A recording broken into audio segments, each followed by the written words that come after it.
Monsieur le maire, chers collègues, en introduction. Alors je m'étonne encore une fois que vous ayez présenté ce compte administratif 2018 à la presse le 29 avril, avant même qu'il ne le soit aux élus de la commission finances. Votre adjoint a cherché des excuses de calendrier, mais quand même, après le 30 avril, date de la commission, et avant le 20 mai, date de ce conseil, il est quand même trouvé un créneau dans votre emploi du temps, certes très chargé, pour le faire. Lors de cette même conférence de presse, vous êtes allé jusqu'à engager la ville sur ces taux d'imposition au-delà de l'élection de 2020. Je dis bien la ville, puisque c'est ainsi que votre communiqué de presse était rédigé. Alors, juste une question, Monsieur Collomb. Vous souvenez-vous que dans les pays démocratiques, il y a une étape qui se nomme élection municipale en l'occurrence, et pour laquelle vous n'êtes même pas d'ailleurs clairement candidat pour le prochain mandat, et clairement pour le coup affirmé que votre intérêt se porte désormais davantage à la métropole et non plus à la ville, ce que les Lyonnais apprécieront certainement. De la part d'un ancien ministre de l'Intérieur, cette attitude est pour le moins étonnante. Mais le plus incroyable, et Luc Lafont en a parlé, c'est que vous vous érigez aujourd'hui en héros de la stabilité fiscale. Alors moi je dirais que c'est pour le moins culotté, j'ose le dire, de la part de quelqu'un qui, après avoir promis 0% d'augmentation en 2001 et 4% en 2018, aura finalement augmenté de plus 16% la taxe d'habitation et de 20% la taxe foncière sur ces 19 années de mandat.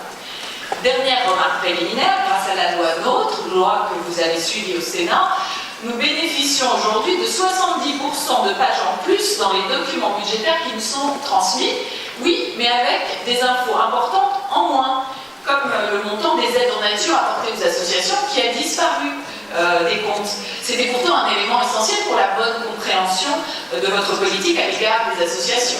Il y a plus de papier, donc, mais moins d'informations utiles. C'est sûrement le progrès vers la transparence, cher à M. Broum.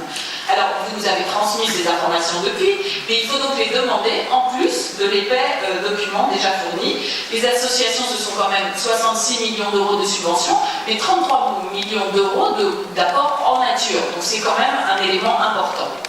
Mais revenons à ce compte administratif 2018. Alors oui, Monsieur Broum, vous nous dites encore une fois que vos résultats sont magnifiques, encore plus beaux que les années précédentes, et que tous les clignotants sont au vert. Des recettes réelles de fonctionnement qui bondissent de plus de 3% grâce, encore une fois, à des rentrées fiscales, ici les droits de mutation, encore une fois en forte hausse, plus 18%, plus 6,5 millions d'euros, ce qui se traduit surtout par la cherté de l'immobilier à Lyon, synonyme d'un exode progressif des classes moyennes vers des contrées plus accueillantes en termes de logement et de cadre de vie. Recettes en hausse également grâce à des redevances de stationnement en progression notable, plus 47%, 8 millions d'euros supplémentaires. Également grâce à des cessions foncières, 7,5 millions d'euros cette année, qui sont aussi devenues une forme de recette depuis, ça remonte déjà à quelques années, le bradage de la rue Grolet et des actions de la CNR. En fait, c'est plus de 107 millions d'euros de plus-value de cessions immobilières en 18 ans que la ville a collecté. Enfin, un jour, il n'y aura plus rien à vendre pour compenser une gestion parfois pas assez rigoureuse. Rien à voir donc avec une bonne gestion proprement dite. Alors, on y arrive, je vais aborder maintenant le côté des dépenses. Alors, on constate, c'est vrai, au jour de cette année, un recul de 0,9% des dépenses réelles de fonctionnement, mais quand même d'un tout petit 0,4% pour les dépenses de gestion.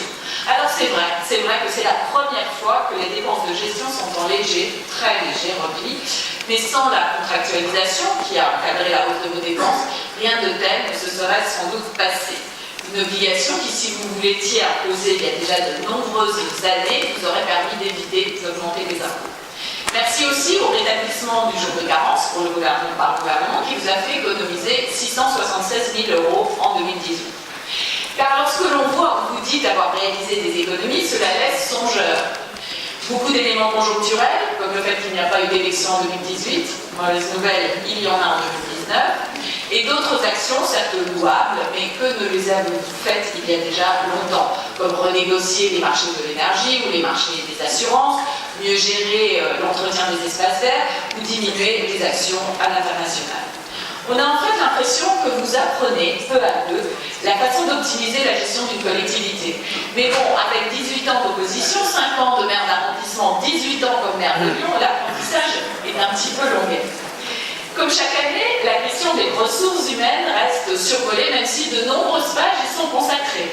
Le report du nouveau régime indemnitaire y est même salué comme source d'économie, ou de moindres dépenses, plus exactement, mais on a vu un peu plus tôt que des 750 000 € économisés en 2018, il faudra finalement compter avec près de 2 millions d'euros pour le compte administratif 2019 que présentera votre successeur. Le temps de travail, les 35 heures, encore et toujours rien. Je pense que Lyon va être la dernière commune de France à ne pas s'y attaquer. Mais encore une fois, peut-être est-ce saugrenu de demander à un ancien ministre de l'Intérieur de respecter la loi. Nous ne le pensons pas et nous présenterons un vœu en conseil dans ce sens à la fin du conseil.